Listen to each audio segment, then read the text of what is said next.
Hi, everybody. I'm Brittany Lewis, a breaking news reporter here at Forbes. Joining me now is fellow Forbes reporter Sarah Muller. Sarah, thank you for coming back on.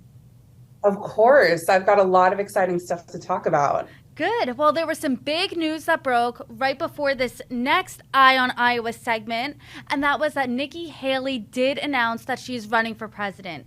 She's the first woman to enter the 2024 race and the first candidate to challenge Trump. So for this segment, you spoke to Dr. Kelly Winfrey, Iowa State University professor, about female presidential candidates. Can you give us an overview of that conversation? Absolutely.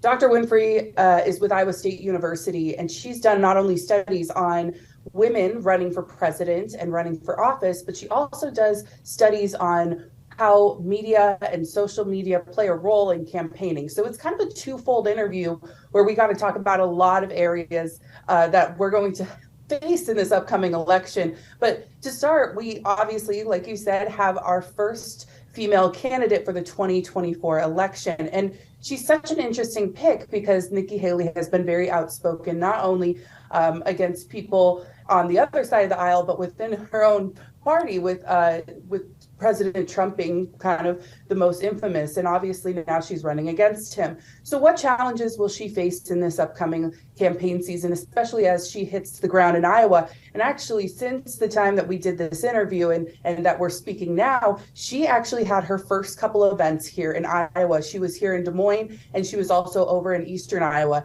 So she's already got boots on the ground. And something that we've been talking about, Brittany, is that when are people coming? Well, now they're here. So this is really when things are going to get exciting. Now, the other side of that is, how do you have the boots on the ground game that we've been talking about, while you're also having conversations of how do you market yourself online? How do you use your online tools to campaign in 2023, 2024? And so we covered a lot of ground in this interview, and I'm really excited with what she came out with. I'm excited to share your conversation with everybody, but give us an overview of this. What challenges did Dr. Winfrey predict that Nikki Haley is going to face that maybe perhaps a male candidate won't have to face? Yeah, there's a lot of them. First of all, likability. And that's something we definitely saw in our last couple elections, specifically with Hillary Clinton, right? She had that phase of having, a lot of experience, but people questioned if she was likable enough. And Brittany, that conversation about can you have a beer with them keeps coming up. And I think you're going to see that as we keep having interviews with Iowans. Can I have a beer with them? And that line alone is kind of misogynistic because it has this idea of the after work, go to the bar and grab a beer with your buddies. And she said, maybe we should start using the line, have a glass of wine with.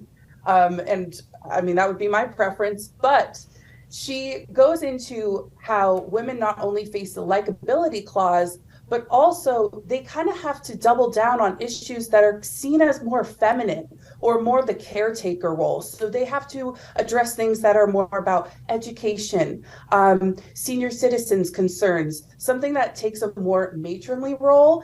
And they'll also be questioned, how are you as a mother? How do you dress? What is your appearance? Some of those other issues that maybe men don't get faced with as quickly.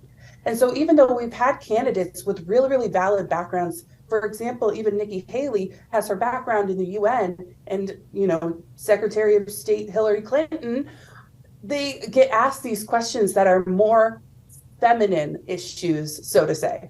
We talked about that phrase, can I get a beer with the person? We've also talked about the phrase, weeding out the pretenders from the actual contenders. Is it harder or easier for a woman to be taken more seriously as a more viable contender? Yeah, we talked about this too. There's such a fine line for women. I mean, for any candidate, you have to be seen as likable, but you've also got to be seen as serious. You've got to be able to deal with the tough issues, but you've got to also go to the park and have a cookout with some of your constituents, right? So how can you walk that line? And especially as a woman where, she has to be seen as likable. She has to be presented in a certain way. And then we added the online element of, how are you being seen online? Obviously, you want that social interaction with your voters. You want to feel personable. You're sharing things about your life. You're sharing things about your campaign. But we even talked about the integration of TikTok. Is a TikTok dance going to work for you? Maybe, maybe not. But you don't want to be the candidate that maybe falls over into that walking the line a little too close. And so we kind of talked, there's so many lines to walk with this. How can a woman do it right? And I don't think we've seen a really great example of this, because even that can you have a beer with them example, there's video of Hillary Clinton having beers with Iowans, and everybody was calling her out for it seeming unnatural, awkward, when she's quite literally doing what we've all been asking. You're in Des Moines now. What has been the response to Nikki Haley's announcement that she is running for president? Well, there's a few things. Obviously, she's just gotten started here. We have a couple other people starting events in town. But one major thing was that she was first seen with Governor Kim Reynolds. Now, for those non-Iowans out there, Kim Reynolds is our first female governor. And we talked about with Dr. Winfrey the value of having a female candidate come and campaign in Iowa and have the support of Governor Kim Reynolds, who's the first female governor. And then you also have, which she hasn't spoken out yet, but Senator Joni Ernst, who's our first female senator. So there's a lot of firsts here in Iowa that they could really rally around Nikki Haley. And when Nikki Haley took the stage here in, I think it was in Urbandale, she had Kim Reynolds by her side, and Kim Reynolds made a post on social media saying, I'd love to welcome Nikki Haley, my friend Nikki Haley, to Iowa. So you're seeing kind of this female empowerment being built around this female candidate. And so when you make a state more used to the idea of females in women in politics or in positions of power, like Governor Kim Reynolds, Senator Joni Ernst, it makes it easier for candidates like Nikki Haley to come in and campaign. Kim Reynolds is a Republican governor. As we've talked about before, Iowa has turned from somewhat of a swing state to now pretty red of a state. How popular is Governor Kim Reynolds? I think that sways with the days. I mean, it's going to be a hard call to even say that, because she has been very, very outspoken during the pandemic. She kept our businesses open. She kept our schools going. And that was maybe in favor or against a lot of people's opinions. But she was very, very outspoken about what she did. And now she's been reelected into her office twice, because technically she took over for Terry Branstad when he went and became an ambassador to China during Trump's administration. So she kind of was doctrinated into the role, and then she won her office twice, and most recently being back in November. So I don't know if I can give a solid answer, because it is kind of a polarizing question to ask. Do you like Governor Kim Reynolds here in Iowa? But she has made her views and her issues very, very clear for the last at least 4 years. So when she stands up there and she has supported Trump a number of years now, and now she's standing up with Nikki Haley, I think that really says something, and we'll have to kind of keep an eye on what she does moving forward. Sarah, let's say you're a GOP candidate. Let's say you're actually Nikki Haley, okay? And you're in Iowa. Do you want Governor Kim Reynolds in your corner campaigning with you? Absolutely. And I think even more so, I would want Joni Ernst and Chuck Grassley by my side as well. Those are two powerhouses, especially Grassley. I mean, he's been in office for a very long time, and he's got a lot of credibility, especially with Iowans, because he has that trait of, I can have a beer with him. A lot of Iowans love him because he comes home and will work on his farm every single year. He'll give a crop update. I mean, he's just kind of a likable guy. So when you have candidates like that in office already, and they're supporting a candidate like Nikki Haley, which I want to caveat again, Grassley and Joni Ernst have not, but if they were, that would be a massive, massive backing for her. Sarah, on that note, let's check out your conversation with Iowa State University professor, Dr. Kelly Winfrey. Well, Dr. Winfrey, thank you so much for joining us. We have a lot to cover now that Nikki Haley, as of this recording, is the only woman running for the 2024 election for president. So just to kind of get us started, what have we learned from previous years when women have run for president and come to Iowa? Well, we haven't had all that many opportunities. On the Republican side, it's really just been Carly Fiorina, Michelle Bachmann, and Elizabeth Dole. And they were all in fields of men, all white men. And none of those candidates, by the time that they were really campaigning in Iowa, were seen as likely victors. In large part because of fundraising before, they really even got to the campaigning. But I think that one of the things that's nice about Iowa, or can be helpful to candidates in Iowa, particularly women, is there's so much emphasis put on getting to know them as people, right? Iowa caucuses are about shaking hands and talking with folks about your experiences. And what research shows us is that the more information people have about a candidate, the less likely they are to make gender stereotypes kind of the fill-in. So it can be a way for women candidates to be known for who they really are and what issues they stand for, as opposed to kind of assumptions based on their gender. Yeah, and when a woman comes to Iowa, just as any other man, they're going to have to be shaking those hands. They're going to be having those conversations. But what hurdles would a woman maybe face that maybe their male counterparts wouldn't face when campaigning here in Iowa?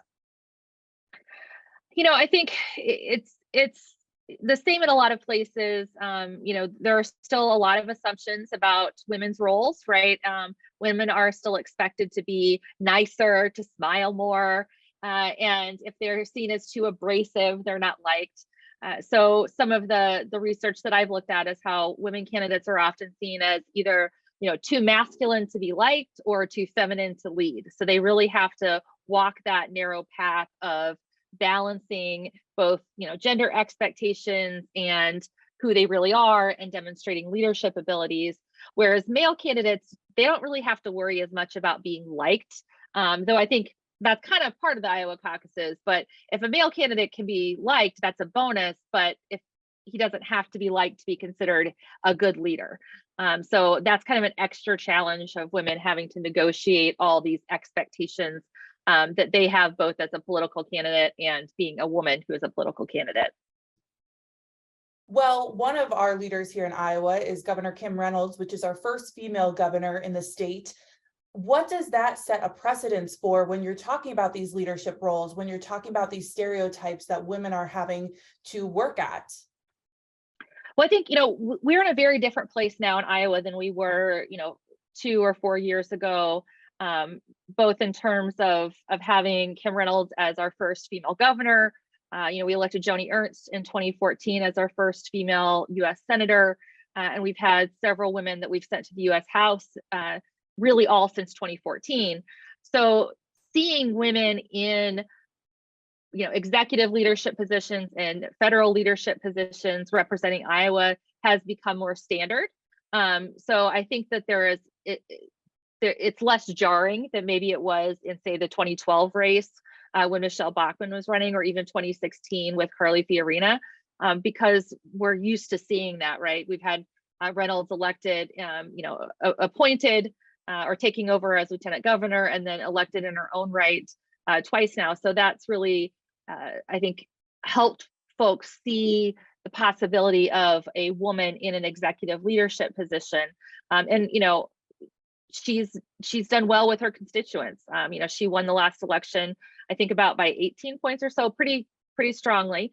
And that was a race with 2 women in it as well. So it's becoming less of a rarity. And I think the less rare it is, the less newsworthy it is in some ways, because, voters aren't seeing this as a woman candidate. They're just seeing it as another candidate. Absolutely. And some of those candidates that I know you've done research on are Sarah Palin, Hillary Clinton. I noticed you've done some research around the sexism that they've had to face. Can you tell me what some of the maybe more prominent things that you learned through that research was?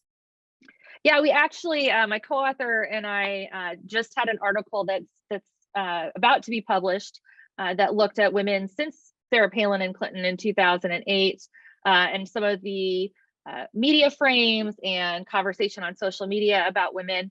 And they still face a lot of the same challenges that they have for, decades, in terms of being seen as unlikable. An unlikable woman is not electable. We've also seen more distrust towards women candidates. So questioning their authenticity is usually how it's characterized. Are they really presenting themselves as they are? It's something that Kamala Harris dealt with. It's something that Elizabeth Warren dealt with. We saw, claims with Elizabeth Warren that she was really a Republican because, decades earlier, she had been registered as a Republican, and claims that she was lying about things that Bernie Sanders said to her. So women candidates have run into a little bit more of that conversation of, can we trust them? And then there's the kind of the traditional stereotypes talking about how they are as a wife or a mother, or whether or not they're attractive, how they look. We don't talk much about what men are wearing, right? Or how their hair looks or how their fingernails look. But that's still a common conversation, both in terms of kind of media coverage, as well as the general conversation that takes place on social media about candidates. So it's just kind of an added layer that women candidates have to deal with, that really distracts from their ability to focus on, here are the issues I care about, here's what I would do as a leader, and it has people thinking about unrelated stuff as they're considering who to vote for. And speaking of issues, is there going to be any difference in how a woman approaches certain issues versus some of her male counterparts who are running for president? Are there any issues that she may focus on because of some of these discriminations she's facing? Yeah, what we've seen in how male and female candidates have navigated some of the gender expectations is what some have called gender adaptiveness, which is the idea that both men and women kind of use stereotypical assumptions to their advantage and have to battle the ones that might disadvantage them. So for example, for women candidates, voters have historically considered them more qualified to talk about things like education or senior citizen issues, things related to their role as a caregiver or motherhood. And so they have to work a little less hard to convince people they're able to handle those issues if they're a leader, as opposed to thinking specifically about the presidency, military issues, national security, foreign affairs issues that are often seen as kind of masculine type of issues. Women have to really demonstrate the ability to handle those situations, the expertise. I think Hillary Clinton was a good example of, having been a Secretary of State, having a lot of policy knowledge to demonstrate that she could do that. Whereas male candidates get a little bit more of a pass just based on their gender. So I would expect that you would see candidates like Nikki Haley or any other women that might pop up trying to emphasize their ability to handle those issues as well. As Nikki Haley was working, with the United Nations under Trump, so she has some part of her resume that can speak to that sort of skill set. Now, another thing that I know you've done research on is the social media and the digital aspect of campaigning and politics. One thing we've been discussing with other experts is the ground game in Iowa and how important it is to have boots on the ground in Iowa, to be campaigning door to door, to have that facial interaction with other candidates or with other voters. And so what is going to be the precedence that is set in this next campaign as far as digital goes? Well, I think, digital is part of your overall strategy. It's a very important piece because that's how so many folks connect to each other, connect to events going on around them, and as a way to continuously engage with someone. But you still want to be having that face-to-face and as much kind of human interaction as possible. But what social media in particular allows you to do is to keep that engagement going. So now I've knocked on your door. Now you know about events that are popping up in your Facebook. You're seeing pictures of me campaigning, me, if I were candidate, me campaigning in Iowa. And it all comes to be a big piece of a whole that demonstrates this is who the person is, this is what the candidate is like, this is what they're doing in Iowa. And coupled with that traditional ground game of knocking on doors and doing those kind of small diner events and things like that. So it's an important piece, an increasingly important piece. But what we know about the digital side is that while it can help you engage folks, it doesn't do everything by itself. You've still got to turn that online engagement into in-person, on-the-ground engagement. So you want to get those people to show up at events. You want to get those people volunteering for you, but making that next step up to commit and engage with your campaign.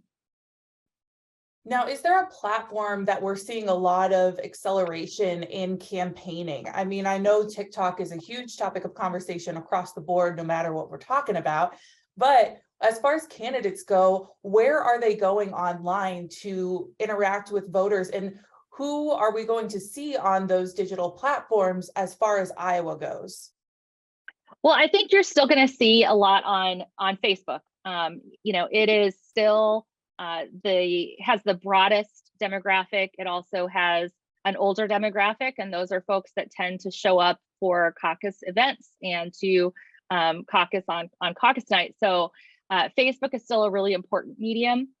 I think then you're going to see differences based on the specific strategies of different candidates and which voter demographics they're trying to reach. We see a lot more candidates using Instagram often and using it well. I'd say, with any new platform, there's always kind of that first election where candidates and campaign teams are figuring out, how do I use this in a way that is effective, but also doesn't, violate expectations of users? What do people, want to see on Instagram, or, what are they going to be annoyed by if you're putting it on Instagram? So we've seen candidates using Instagram more to really relate the behind the scenes parts of the campaign. So this is who the candidate is just as a person. This is what they're doing between public speaking events, or this is a part of their personality or their favorite food or whatever it is, to show who they are as a human being, as opposed to the more structured, formal, this is the campaign persona. And so that's an important part of getting folks to vote for you, is to feel relatable, and Instagram does that. TikTok, I think the verdict is still out. I'm very curious to see what happens, because it can also go horribly wrong, right? There are some candidates that might try to do some sort of TikTok dance, and it might go horribly wrong, and you don't want to be that candidate, right? So I'm curious to see how it plays out. We saw some candidates using it in the midterm election, but you're also looking at a much younger demographic on TikTok, and how many of those folks are voting, or even of voting age, might limit how much time and energy candidates want to put on that platform right now. But you can still use the video format on Instagram. That can also be, shared on Facebook and across different platforms. Absolutely. And you're talking about all of these different platforms that people are reaching out on. And I reflect back in 2016 when Hillary Clinton was running for president, and she had that infamous moment of saying, "I'm chilling out here in Cedar Rapids," and it went viral, right? So are candidates going to be looking for these viral moments? Are they going to be looking just to get voters, or are they just going to be looking to get sponsors or donations? How do you see them using this platform? I think it varies. When we're talking about the Iowa caucus campaigns, I think there's a lot of different layers, right? The first step is really name identification. So that could be something silly, something that can be viral so that people know who this person is. But whatever that viral moment is, it can't take away from their credibility as a candidate. You don't want to be the joke, right? You want attention, but you don't want people to think, oh, they're ridiculous, they can't be president.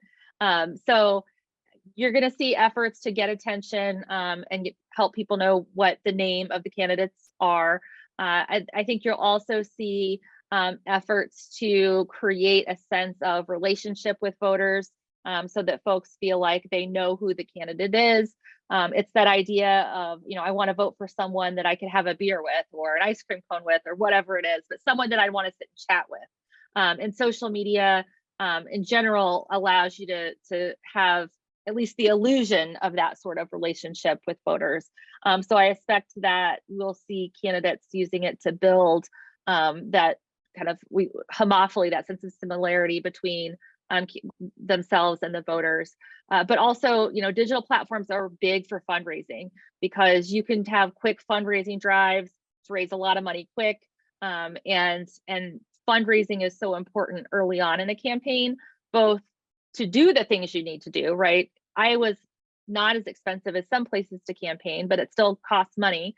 to drive all over the state, to run ads, to have campaign staffers.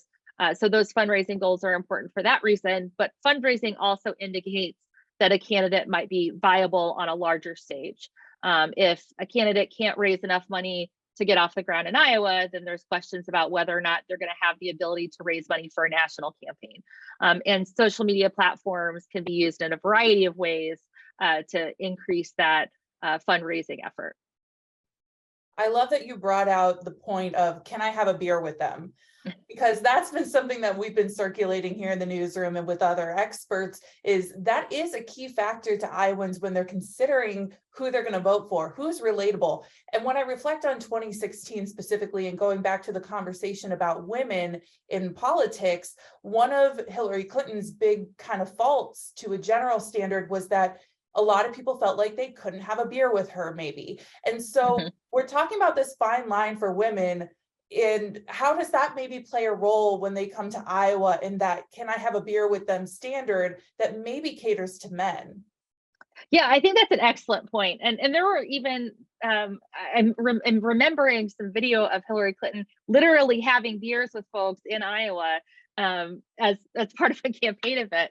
And it was, it's criticized by some as awkward and unnatural and not authentic and all of those things. So it's certainly a challenge in that kind of traditional masculine space of let's go have a beer sort of, after work thing that guys do. Maybe it's go have a glass of wine. That's the more feminine version. But I think, the big thing is that women candidates and any candidates, but the standards, as we talked about, are a little different for women, need to figure out how to relate to the voters. And so, one of the things that Hillary Clinton did was talking about being a grandma, right? And while that plays into kind of that traditional notions of being feminine and a caretaker, she was also criticized for not being enough of those things. So it was a way to soften her image, while also being relatable, right, to people who are going to go caucus who were grandmas or maybe wanted to be grandmas soon, and that builds that sense of relationship. And you might see it in other ways as well. Talking about, one of the things that's cool about Iowa, people stop at random diners, right, and talk about food. And this is something that I like, that you like, and we could sit around and talk about. Gives a lot of opportunity for women and men candidates to find something besides maybe having a beer. But the idea is it's someone you want to have a sit and chat with, which is that they're relaxed. They don't seem too polished or too perfect, and can just be someone that's relatable. But again, that is a harder standard for women to reach, because if they're too much that way, they're seen as not a serious enough candidate or leader. But hopefully, as we've seen more women in Iowa in leadership positions, that will be less of a barrier going forward. Absolutely. And throughout this conversation, we've had a lot of points of you explaining there's a fine line for women or for candidates, right? There's a fine line in how they present themselves, but also there's a fine line in how any candidate presents themselves on social media. You don't want to be too light, you don't want to be too serious, and same goes for the female candidates. So where is that sweet spot for a candidate like Nikki Haley? We never know, right? I think every candidate is always trying to figure out what the right balance of different character traits are and different policy positions. And really for them, I think it's going to come down to, doing some polling to figure out what Nikki Haley offers that is in line with what Iowa Republican caucus goers are looking for in a candidate. I think she presents the opportunity to be a moderate voice for the Republican Party. She has at various points criticized some of the folks further to the right of her, even criticizing former President Trump when he was running, but then she worked in his administration as well. So I think for her, it's really going to be focusing on her experience as a leader, and letting folks get to know a little bit about who she is in a way that maintains her kind of credibility as a leader. And I don't know what that exactly will look like. And I think the first thing is that she's going to have to stand out as someone that could be the nominee, right? We know we have President Trump running again. We know Nikki Haley. We assume that DeSantis will jump in, and then there's a long list of other folks that are potentials. And I'd say, Nikki Haley is not the most well-known candidate that might run, so she needs to do a lot of work to get that name recognition up. So I would expect to start seeing her in Iowa pretty soon, so that she can get ahead on that before other candidates are jumping into the race. Absolutely. Now, as we approach this caucus season, we're about a year out now. What should voters, what should the rest of the nation look out for as candidates descend on Iowa? Well, I think Iowa is a good test for a candidate's likability and relatability, because they are tested in a different way. It's not a campaign that is simply done through mediated forums. It is in person. It is, boots on the ground. So that's important. I think, if you're thinking strategically about which Republican candidate has the best chance at success in winning a general election, looking at their campaign organization, how good of a job they're doing getting to different parts of the states, prioritizing different voting blocks, who they're appealing to, their fundraising, and keeping an eye on all of that. And then I think all of the different public speaking type of events that that candidates have as they're doing caucus campaigning is a good indicator of how they might do in debates, in forums, in media interviews when they are on the national stage. And if they're not doing great in Iowa, then they're probably not going to be, better when they're on Good Morning America. So looking at how those things play out. I think the other thing is that you might find candidates have potential that you hadn't thought about before, because of the way we campaign for the caucuses. And I think just there's something instilled in Iowa voters because of the caucus process to really kind of consider everybody. And the number of folks I've heard say, well, I won't vote for someone I haven't met in person.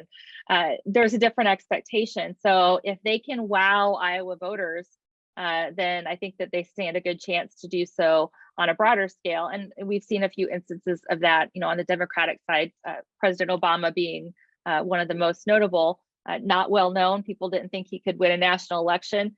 And then he won Iowa, and he ran a great national campaign. So you could always see some folks come out that we maybe didn't think were top tier candidates this far out. Yeah, that's very true. And I guess only time will tell. Thank you so much for joining us today. And we hope that you'll join us for the next Eye on Iowa.